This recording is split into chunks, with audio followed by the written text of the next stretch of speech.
오늘은 이사야서 58장의 말씀을 보도록 하겠습니다. 이 58장의 내용은 하나님께서 선지자 이사야를 통해서 남유다 백성들의 죄악이 무엇이며 그들의 잘못된 신앙이 무엇인가를 책망하는 내용인데요. 오늘도 이 말씀을 통해서 우리의 신앙을 점검할 수 있는 저와 여러분 되기를 주님의 이름으로 축복합니다. 58장 1절에 크게 외치라, 목소리를 아끼지 말라, 내 목소리를 나팔같이 높여 내 백성에게 그들의 허물을, 야곱의 집에 그들의 죄악을 알리라. 하나님께서 선지자에게 남유다 백성들의 죄악이 무엇인가를 그들에게 외치고 또 그들의 잘못이 무엇인가를 깨닫게 하라는 것입니다. 이것이 바로 선지자의 사명입니다. 선지자는 달콤한 이야기하는 게 아니고, 선지자는 듣기 좋은 이야기를 하는 게 아니라 하나님의 관점에서 백성들이 무엇을 잘못하며 하나님께서 무엇을 그들에게 책망하는가를 경고하는 그 직책이 선지자의 직책입니다. 그래서 선지자는 사람에게 존경받기 위해서 일하는 직분이 아니라 하나님을 기쁘시게 하는 직분이라 그 말이죠. 오늘날 많은 자신이 선지자라고 하는 사람들이 사람들을 기쁘게 하고 사람들에게 유명세를 타고 사람들의 인기를 위해서 일하는 사람이 있다면 이것은 거짓 선지자의 모습입니다. 참된 선지자는요, 하나님의 관점에서 하나님의 말씀을 온전히 전하고 백성들이 회개하고 하나님께 돌아오게 하는 것입니다. 이 선지자, 오늘 이 이사야 선지자에게 하나님께서 그것을 말씀하시는데요, 외치랍니다. 크게 외치랍니다. 2절에요. 그들이 날마다 나를 찾아 나의 길을 알기를 즐거워함이 마치 공의를 행하며 그의 하나님의 규례를 저버리지 아니하는 나라 같아서 의로운 판단을 내게 구하며 하나님과 가까이 하기를 즐거워하는도다. 마치라는 말이 있습니다. 마치 자기들의 신앙이 옳은 것처럼, 마치 자기들이 하나님의 기쁨이 되는 것처럼 착각하고 있다 그 말이죠. 그리고 그들의 신앙이 자신들이 공의를 실천하고 하나님의 규례, 말씀대로 사는 것으로 착각하고 있다 그 말이죠. 그래서 위선적인 신앙이라는 것은요, 겉이에만 있는 것입니다. 겉 보기에는 거룩해 보이고 겉 보기에는 사람들에게 저 사람이 하나님의 사람이라고 인정받을 수 있는 그런 외적인 모습은 보일지라도 하나님의 관점에서 보면 위선, 가식, 거짓, 형식만 남아있다면요, 그것은 하나님이 극히 미워하는 것입니다. 우리의 신앙도 그렇습니다. 우리가 온전한 하나님 앞에 믿음을 우리가 보일 때에 우리의 진실한 마음을 하나님께서 받으시는 것이지 우리의 형식, 우리의 외식, 우리의 껍데기만 받으시는 게 아니라 그 말이죠. 이 이스라엘 민족의 신앙이 그렇게 변질된 겁니다. 그래서 하나님께서 책망하시는 겁니다. 3절에요. 우리가 금식하되 어찌하여 주께서 보지 아니하시오며 우리가 마음을 괴롭게 하되 어찌하여 주께서 알아주지 아니하시나이까. 보라, 너희가 금식하는 날에 오락을 구하며 온갖 일을 시키는도다. 이스라엘 민족이 하나님 앞에요, 금식하며 기도합니다. 사실 하나님께서 너희가 금식하며 나에게 기도하라고 가르치지 않으셨습니다. 이 금식이라는 것은요, 자신의 그 고통과 그 아픔을 하나님께 보이기 위해서요, 자신이 음식을 단절하고 하나님께 매달리는 것입니다. 그것이 금식의 올바른 뜻입니다. 그런데 이스라엘 민족은요, 형식과 위선만 남아 있습니다. 그래서 마치 하나님께서 자신을 긍휼히 여겨주실 것처럼 금식하는 거죠. 그리고 많은 사람들에게 내가 믿음이 좋은 사람이고 내가 하나님께 가까이 하는 사람이라는 걸 보이기 위해서 금식을 했습니다. 그러니까 위선적인 금식이죠. 그러면서 하는 말이 어찌하여 주께서 알아주지 아니하시나이까. 내가 이처럼 열심히 기도하는데, 내가 이처럼 믿음을 보이는데, 내가 이처럼 금식을 하는데 하나님 왜 나를 알아주지 아니하십니까? 이렇게 생각하고 있다 그 말이죠. 우리의 관점에서 보면 그렇죠. 내가 이렇게 신앙생활 잘하는데, 내가 이렇게 헌금을 많이 하는데, 내가 하나님 이렇게 내가 교회 봉사를 많이 하는데 왜 하나님 나에게 이렇게 알아주지 않습니까? 목회자의 관점에서는요, 내가 이렇게 목회를 열심히 하는데, 내가 이렇게 힘들게 하는데 왜 하나님 내 편이 되어주시지 않습니까? 이런 모습과 똑같은 겁니다. 그런데 하나님 뭐라고 말씀하시냐면요, 너희가 금식하는 날에 오락을 구하며 온갖 일을 시키는도다. 무슨 말이냐면 네 모습은, 네 외식은 그런데 너의 속마음은 그게 아니라 그 말이죠. 금식하는 날에 오락을 구하며, 오락을 구한다는 것은 자기의 즐거움을 취하는 거죠. 온갖 일을 시키는답니다. 남을 관여하지 않고요, 자기가 하지 않지만 남에게는 일을 시켜요. 그러니까 무엇을 말하냐면요, 온전한 금식이 아니라 그 말이죠. 하나님이 기뻐하는 금식이 아니라 너는 껍데기만 있어. 너는 위선적인 거 가득 차 있어. 그 말이죠. 우리의 신앙을 하나님 앞에 이런 위선적인 모습으로 다가가면요, 결코 하나님은 속지 않습니다. 아니, 우리가 더욱더 그 신앙에서요 매몰돼 버리면 우리는 거짓된 신앙으로 고착화될 수 있습니다. 그래서 신앙의 올바른 모습은요, 내가 하나님 앞에 유연한 모습을 보이는 겁니다. 혹시 내가 하나님 앞에 거짓된 사람이 아닌가? 혹시 내가 진실하지 못한가? 혹시 내가 하나님께서 기뻐하지 않는 것을 행하는가? 그것을 늘 기억하면서 내가 유연한 마음으로 하나님 앞에 서는 것입니다. 그래야 내가 올바른 신앙으로 갈 수 있는 것입니다. 4절에요. 보라, 너희가 금식하면 논쟁하며 다투며 악한 주먹으로 치는도다. 너희가 오늘 금식하는 것은 너희의 목소리를 상달하게 하려는 것이 아니니라. 하나님께서 너희가 금식하는 건 나와 관계가 없어. 너희가 금식하는 것은 다 너희 유익을 위한 거야.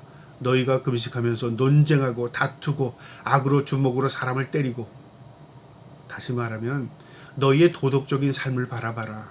너희의 삶은 그러면서 하나님을 찾는다고? 나는 너희와 상관없어. 그렇게 말하는 거죠.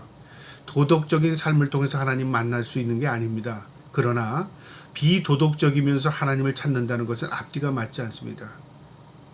우리가 하나님을 찾는다면, 하나님의 백성이라면 예외 없이 도덕적인 삶을 살아가야 하는 것입니다. 완전한 도덕을 이룰 수 있는 것은 인간이 아니지만, 그러나 우리 양심을 가지고 도덕적인 삶을 살려고 애쓰는 것입니다. 그 모습을 하나님 받으시는 겁니다. 우리는 모두 불완전한 존재입니다.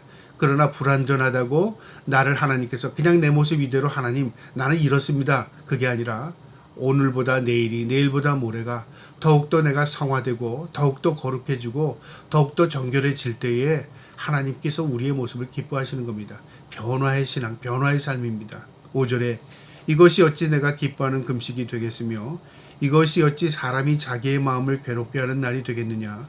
그의 머리를 갈대같이 숙이고 굽은 배와 굵은 배와 재를 펴는 것이 어찌 금식이라 하겠으며 여호와께 연락된 날이라 하겠느냐. 너희가 외모는 머리를 숙이고 굵은 배옷을 입고 재를 뿌리고 고통스러운 모습으로 나에게 보이지만 그거는 껍데기 불과하다. 너희의 속마음은 그렇지 않아. 너희의 속마음은 하나님과 멀어져 있어. 그거죠. 그러니까 하나님은 무엇을 찾으시냐면 너희의 겉모습보다 너희의 중심을 하나님께 향하기를 원하는 것이다. 그 말입니다. 6절에요. 내가 기뻐하는 금식은 흉악의 결박을 풀어주며 멍에의 줄을 끌려주며 압제당하는 자를 자유하게 하며 모든 멍에를 꺾는 것이 아니겠느냐.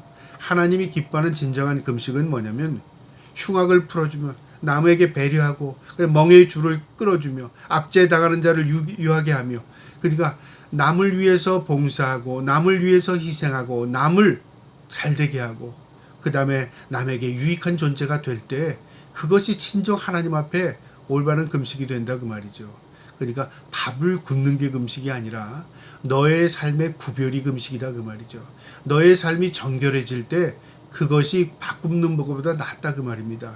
7절에 또 줄인 자에게 내 양식을 나누어 주며 유리라는 빈민을 집에 들이며 헐벗은 자를 보면 입히며 또 내 골육을 피하여 스스로 숨지 아니하는 것이 아니겠느냐.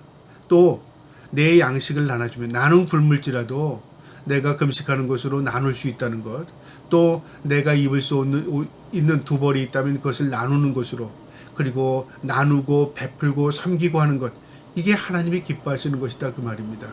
이것이 참으로 섬기는 것입니다. 우리가 주님을 섬긴다 하지만 주님만을 섬길 수 있는 게 아니라요. 주님은 우리가 섬긴다고 해서 내 옷을 주님이 입혀드릴 수 있습니까? 내 음식을 주님께 대접할 수 있습니까? 그럴 수 없습니다. 그러나 내가 가난한 자, 그 다음에 압제당한 자, 그 다음 빈민, 부족한 자, 연약한 자를 돌보면 그게 곧 주님이 받으시는 것입니다. 그것이 우리의 신앙입니다. 8절에 그러면 내 빛이 새벽같이 비칠 것이며 내 치유가 급할 것이며 내 공의가 내 앞에 행하고 여호와의 영광이 내 뒤에 호위하리니. 내 빛이, 내 치유가, 내 공의가, 내 영광이 무슨 말이냐면 내가 그렇게 삶을 살아가면 내가 너의 빛이 되어 주시겠다. 내가 너의 아픔을 치유해 주겠다. 내가 너에게 공의를 보여주겠다. 내 영광이 너희에게 영광이 드러날 것이다. 그 말입니다. 우리가 해야 할 역할은 뭐냐면 하나님의 뜻대로 하나님의 기쁨대로 사는 것이고요. 하나님께서 그런 자에게 영광이 되어주시고 빛이 되어주시고요. 치유의 광선을 발하시고 공의를 베풀어 주십니다. 그게 하나님의 역할이라 그 말이죠. 내가 하나님의 말씀대로 살면 하나님께서 우리의 편이 되어주시는 것입니다. 9절에요. 내가 부를 때에는 나 여호와가 응답하겠고 내가 부르짖을 때에는 내가 여기 있다리라. 얼마나 가까운 관계가 되는지 모릅니다. 내가 하나님의 말씀을 실천하고 사니까 내가 기도하니까 하나님께 그래 뭔데 하나님께서 즉각적으로 응답해 주시답니다. 부르짖을 때 내가 여기 있다 한답니다. 하나님께서 바로 응답해 주시는 겁니다. 만일 내가 너희 중에 멍에와 손가락질과 허망한 말을 제하여 버리고 하나님께서 또 뭘 지적하시냐면요. 너희 중에 멍에 남을 압제하는 것을 말하고요. 손가락질은 남을 비방하는 걸 말합니다. 허망한 말은 거짓 예언하는 겁니다. 거짓 말하고 거짓 위선적인 말하고 비방하고 남을 헛듣고 이런 것을 제하여 버리고 그렇게 하지 말라 그 말이죠. 10절에 줄인 자에게 내 심정이 동하며 괴로워하는 자의 심정을 만족해 하면 내 빛이 흑암 중에서 떠올라 내 어둠이 낮과 같이 될 것이라. 내가 진정으로 줄인 자, 배고픈 자, 굶주린 자와 마음을 같이 나누고 괴로워하는 자와 심정, 마음을 같이 나누고 또 네가 그들에게 마음을 써주면 하나님께서 내 어둠 흑암을 빛으로 비춰서 그 어둠을 싹 물리쳐 준답니다. 내가 하나님의 뜻대로 살면 하나님은 나의 빛이 되어 주십니다. 나의 요새가 되어 주십니다. 나의 산성이 되어 주신다 그 말이죠. 여러분 우리가 하나님의 그래서 뜻대로 살면 내가 복이 되는 것입니다. 11절에요. 여호와가 너를 항상 인도하여 메마른 곳에서도 내 영혼을 만족해 하며 내 뼈를 공고하게 하리니 너는 물된 동산 같겠고 물이 끊어지지 아니하는 샘 같을 것이니라. 물은 생명입니다. 물은 축복을 의미하는데요. 물된 동산 같답니다. 물이 마르지 않는 끊임없이 샘이 흘러넘치는 그런 물된 동산 같은 그런 축복을 너희에게 베풀어 주신답니다. 어떠한 상황 가운데서 마르지 않게 한답니다. 여러분 그 축복이 저와 여러분에게 있기를 원합니다. 우리가 하나님의 말씀대로 살면요. 하나님은 우리의 삶을 책임져 주시는 분이십니다. 12절에요. 내게서 날 자들이 오래 황폐된 곳을 다시 세울 것이며 너는 역대에 파괴된 기초를 쌓으리니 너를 일컬어 무너진 데를 보수하는 자라 할 것이며 길을 수축하여 거할 곳이 되게 하는 자라 하리라. 우리가 무너진 것, 우리 조상들로 인해서 무너지고 황폐된 것을 내 후손들이 모든 것을 세우고 모든 것을 기초를 쌓고 모든 것을 보수한답니다. 그러니까 내 환경이 중요한 게 아니라 내가 어떠한 환경 가운데서도 하나님을 찾고 하나님을 의지하고 하나님 말씀대로 살아가면 하나님은 우리의 당대뿐만 아니라 우리 후대에게 더 놀라운 은혜와 축복을 베풀어 주신답니다. 우리는 조상 탓하지 않아요. 내가 이렇게 된 건 다 부모 탓이야. 내가 이렇게 된 건 우리 조상이 그래서 그러잖아요. 성경은 그렇지 않습니다. 내가 하나님 앞에 어떤 환경이든지 하나님 앞에 내가 올바로 설면요. 내 이후로 하나님이 주시는 놀라운 축복이 임하는 것입니다. 그러니까 내가 열쇠입니다. 내가 지금 어떻게 사느냐가 우리 후손들이 어떻게 될 것인가를 예측할 수 있어요. 나는 그렇게 살지 못하면서 내 자식들은 잘 되게 해달라고요? 여러분 그게 앞뒤가 맞지 않지 않습니까? 내가 하나님 앞에 올바로 살아야 우리 후손들이 하나님 앞에 복을 받는 것입니다. 그래서 내가 날짜들이 오래 황폐된 곳, 오래 황폐됐다는 것은 뭐냐면 회복이 되지 않은 겁니다. 그런데 다시 세운답니다. 너는 역대에 파괴된 기초를 쌓으리니 우리 모든 것들이 다 회복되고 기초가 쌓아지고 무너진 것들이 보수가 됩니다. 우리의 후손들로 통해서 회복이 된다 그 말이죠. 그 다음에 13절 14절의 말씀은요. 하나님께서 우리 하나님의 백성들에게 꼭 지키라고 하신 겁니다. 안식일입니다. 주일이라 그 말이죠. 13일에 만일 안식일에 내 발을 금하여 내 성일에 오락을 행하지 아니하고 안식일을 일컬어 즐거운 날이라 여호와의 성일을 존귀한 날이라 하여 이를 존귀하게 여기고 내 길로 행하지 아니하며 내 오락을 구하지 아니하며 사사로운 말을 하지 아니하면 하나님의 날 거룩한 날을 온전히 지키고 하나님과 함께하고 하나님의 영광 위에 살고 그 날을 구별하면 그러니까 하나님을 인정하고 하나님께서 우리를 한 주간 동안 은혜 가운데 살게 하신 것 그리고 다시 첫 일, 주일을 하나님 앞에 온전히 지키면 그 말입니다. 하나님께서 어떻게 하신다고요? 하나님께서 그와 함께 하시고 그를 축복하십니다. 마지막 14절입니다. 내가 여호와 안에서 즐거움을 얻을 것이라. 내가 너를 땅의 높은 곳에 올리고 내 조상 야곱의 기업으로 기르리라. 여호와의 말씀이니라. 즐거움을 얻게 한답니다. 내가 하나님을 인정하게 살면 내 심령에 즐거움을 얻게 돼요. 즐거움은 하나님이 주시는 것입니다. 기쁨은 소생하는 것입니다. 하나님께서 만들어 주시는 겁니다. 내가 이 세상에서 어떤 것으로 내가 만족할 수 있는 것이 이 세상에 아무것도 없습니다. 하나님만이 우리의 만족이 되십니다. 그 다음에 너를 땅의 높은 곳에 올린다는 것은 하나님께서 하나님이 들어 올려 주신다 그 말이죠. 그러니까 하나님이 빛되게 하신다 그 말이죠. 하나님의 영광을 드러내시게, 우리를 통해서 영광을 보여주시겠다는 겁니다. 내 조상 야곱의 기업을 기르리라. 하나님의 약속, 야곱의 기업, 그 하나님의 약속이 너의 삶에 하나님께서 임할 것이다 그 말입니다. 저와 여러분이 어떻게 사느냐가 그만큼 중요한 겁니다.